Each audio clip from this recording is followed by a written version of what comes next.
5 sekawan di Pulau Harta. 2. Sepupu yang aneh. Ternyata Bibi Fanny sudah menunggu-nunggu kedatangan mereka.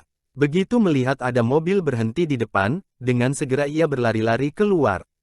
Begitu melihat Bibi Fanny, dengan segera anak-anak menyukainya. "Selamat datang di Kirin," serunya dari jauh. "Halo, apa kabar? Senang sekali rasanya, kalian datang kemari." Wah, bukan main anak-anak sudah besar semuanya. Sesudah bersalam-salaman, ketiga anak itu masuk ke dalam rumah. Mereka segera menyukai rumah itu. Terasa ketuaannya, seakan-akan menyimpan rahasia. Perabotan di dalamnya juga tua, dan indah. "Mana Georgina?" tanya Anne sambil memandang berkeliling. Ia mencari-cari saudara sepupunya itu, ingin berkenalan. "Nakal benar anak itu. Tadi sudah kubilang, dia harus menunggu kedatangan kalian di kebun," kata Bibi Fanny. "Tahu-tahu, sekarang sudah menghilang lagi. Perlu kuperingatkan pada kalian, bahwa mungkin kalian akan menganggap Georgina agak sulit diajak berteman. Maklumlah, selama ini dia selalu sendirian saja. Dan mungkin saja mula-mula dia tak begitu suka kalian ada di sini. Tapi jangan pedulikan, nanti kan dia akan biasa lagi. Aku merasa syukur bagi George, karena kalian bisa kemari. Dia sangat memerlukan teman bermain yang sebaya dengannya." "Bibi menamakannya George?" tanya Anne heran. "Saya kira namanya Georgina." "Memang betul," jawab Bibi. "Tapi George tak suka jadi anak perempuan. Dia meminta agar kami memanggilnya dengan nama George, seperti anak laki-laki. Dia bandel sekali. Kalau dipanggil Georgina, pasti tak mau menyahut."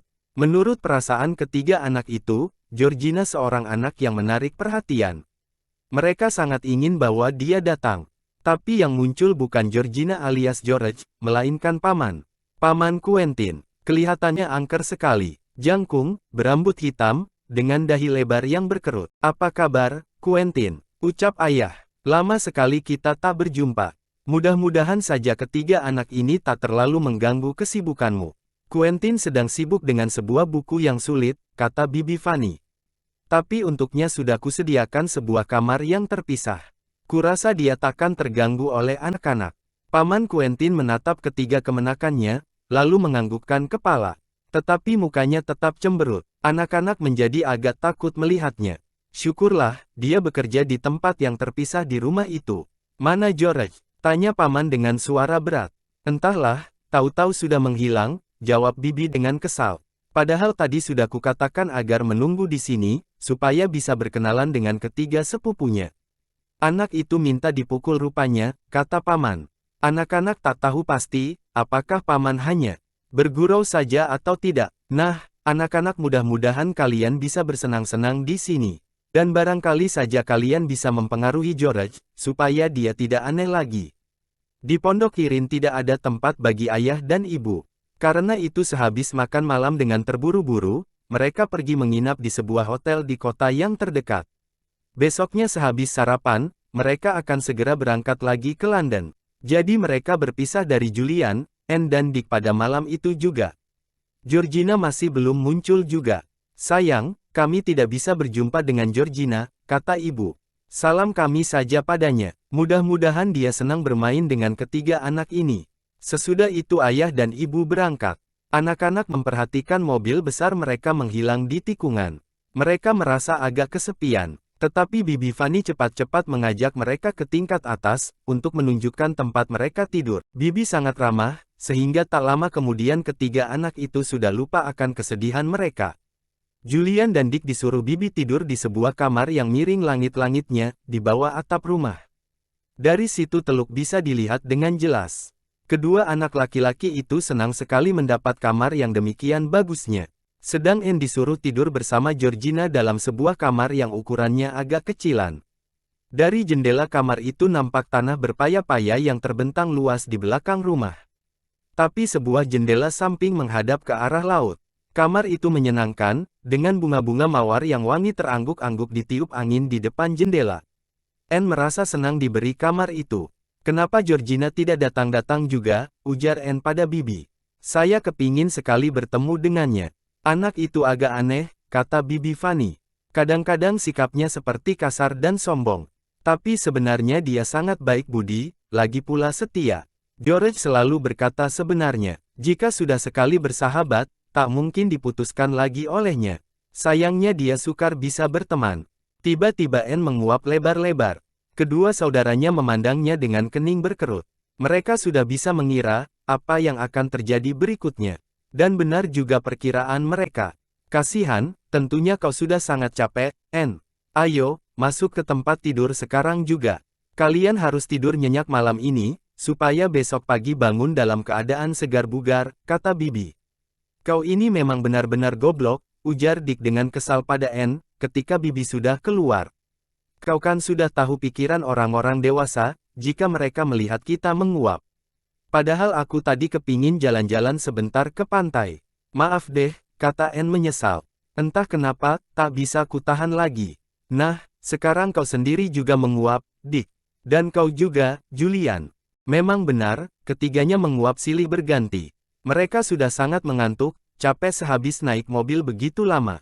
Diam-diam, mereka sebenarnya sudah kepingin masuk ke tempat tidur dan memejamkan mata. Aku kepingin tahu di mana Georgina saat ini, kata Anne sewaktu mengucapkan selamat tidur pada kedua abangnya. Aneh benar dia itu, tidak mau menunggu untuk mengucapkan selamat datang. Tidak ikut makan malam, dan sampai sekarang belum pulang. Padahal dia akan sekamar dengan aku. Entah pukul berapa dia masuk nanti. Anne masuk ke kamarnya. Ketiga anak itu sudah lama terlelap, ketika akhirnya Georgina pergi tidur. Mereka tak mendengarnya, ketika dengan pelan membuka pintu kamar di mana Anne sudah nyenyak. Mereka juga tak tahu lagi, ketika anak itu berganti pakaian dan kemudian menggosok gigi. Tak kedengaran oleh mereka derak tempat tidur, ketika Georgina merebahkan diri di atasnya. Ketiga anak itu sudah begitu capek, sehingga tak mendengar apa-apa lagi. Tahu-tahu terjaga dibangunkan sinar matahari pagi. Ketika Anne membuka matanya, mula-mula ia tak tahu di mana dia berada. Anak itu berbaring di tempat tidur yang kecil, sambil menatap langit-langit kamar yang miring. Diperhatikannya bunga-bunga mawar merah yang bergerak-gerak ditiup angin di depan jendela. Tiba-tiba ia teringat kembali. Aku ditelukirin dan sekarang saat berlibur. Katanya pada diri sendiri. Kakinya ditendang-tendangkan ke udara oleh karena kegirangan. Kemudian Anne memandang ke tempat tidur satu lagi, yang ada dalam kamar itu. Seorang anak berbaring di situ, meringkuk di bawah selimut. Yang kelihatan cuma rambut yang keriting. Lain tidak, Anne menunggu sampai anak yang sedang tidur itu kelihatan bangun. Hei kau Georgina, sapanya. Anak yang berbaring itu dengan seketika duduk. Ditatapnya Anne dengan mata yang biru cerah. Rambutnya keriting dipotong sangat pendek, hampir sependek anak laki-laki. Mukanya coklat terbakar sinar matahari. Tarikan mulutnya agak cemberut, sedang keningnya berkerut. Seperti ayahnya, Paman Quentin. Bukan, jawab anak itu ketus. Aku bukan Georgina. Loh, Anne berseru heran. Kalau begitu, kau ini siapa? Namaku George, kata anak itu. Aku hanya mau menjawab, jika dipanggil dengan nama George. Aku benci jadi anak perempuan. Aku tak mau. Aku tak senang berbuat seperti anak perempuan. Lebih asyik kesibukan anak laki-laki. Aku lebih cekatan memanjat daripada anak laki-laki.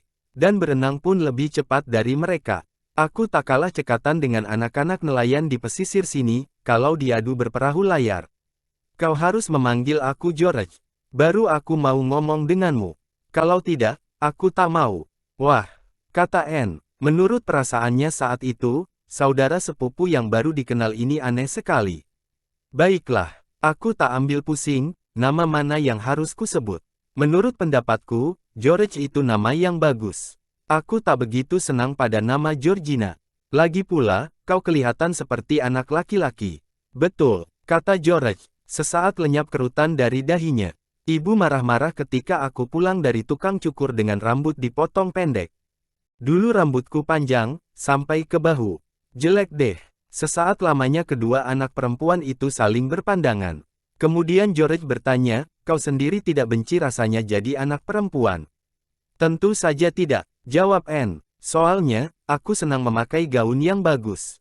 Aku suka bermain dengan boneka. Dan sebagai anak laki-laki, aku tak bisa mengenakan gaun dan bermain dengan boneka. Wah.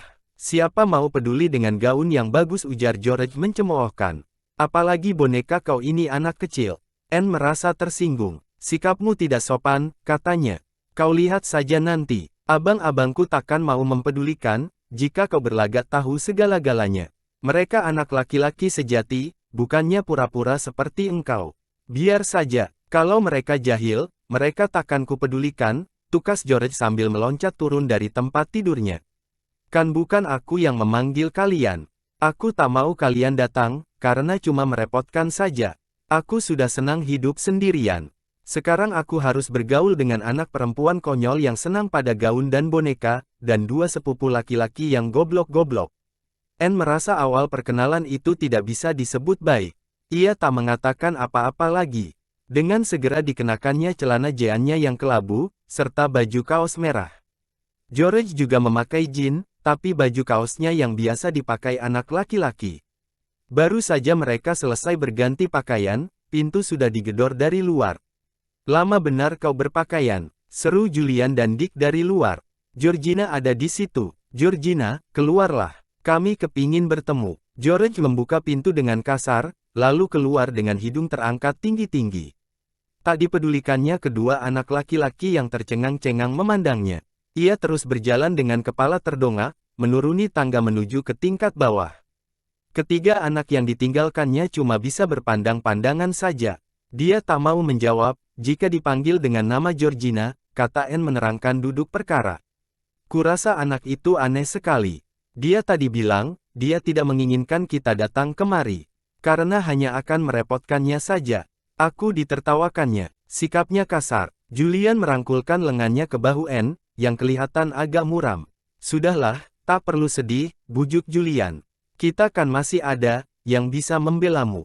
Yuk, kita turun saja. Aku mau sarapan. Mereka bertiga lapar sekali. Bau telur dan daging goreng menambah selera makan. Bergegas mereka menuruni tangga, lalu mengucapkan selamat pagi pada Bibi. Bibi Fanny sedang sibuk menghidangkan sarapan. Paman duduk di ujung meja sambil membaca koran. Ia menganggukkan kepala ke arah anak-anak. Mereka duduk dengan membisu, karena tidak tahu boleh atau tidak ngomong pada saat makan. Di rumah mereka sendiri boleh saja, tetapi Paman Quentin kelihatannya galak sekali. George sudah duduk, sibuk mengoleskan mentega pada sepotong roti panggang. Ditatapnya ketiga anak itu dengan cemberut. Janganlah semasam itu mukamu, George, larang Bibi. Kuharap kalian berempat sementara ini sudah saling berteman. Pasti akan menyenangkan, bisa bermain bersama-sama. George, kau ajak saudara-saudara sepupumu pagi ini ke pantai. Tunjukkan pada mereka tempat-tempat yang terbaik untuk berenang. Aku mau memancing, jawab George singkat. Seketika itu juga ayahnya mendongak dan memandangnya. Kau tidak boleh memancing, katanya. Sekali ini kau harus bersopan santun. Antarkan saudara-saudara sepupumu ke pantai. Mengerti? Ya, kata George, dengan muka yang sama masam seperti ayahnya. Kalau George kepingin memancing, kami sendiri juga bisa pergi ke teluk, ujar Anne dengan segera. Menurut perasaannya, lebih baik tidak pergi bersama George apabila dia sedang kesal. George harus melakukan apa yang disuruhkan padanya, kata Paman. Kalau tidak, dia akan kumarahi. Jadi sehabis sarapan, keempat anak itu bersiap-siap akan pergi ke pantai. Mereka melewati sebuah pulau Kirin, jawab George, matanya yang memandang ke laut, sama birunya seperti air di situ. Tempatnya asyik untuk didatangi, kalau aku senang pada kalian, mungkin pada suatu hari kalian akan kuajak pergi ke sana. Tapi aku tak mau berjanji. Satu-satunya jalan untuk bisa ke sana, naik perahu. Kepunyaan siapa pulau aneh itu? Tanya Julian, jawaban George sama sekali tak disangka-sangka ketiga sepupunya. Pulau itu kepunyaanku, katanya. Maksudku, pada suatu hari nanti akan menjadi milikku, aku seorang diri yang akan menjadi pemiliknya, aku akan mempunyai sebuah puri.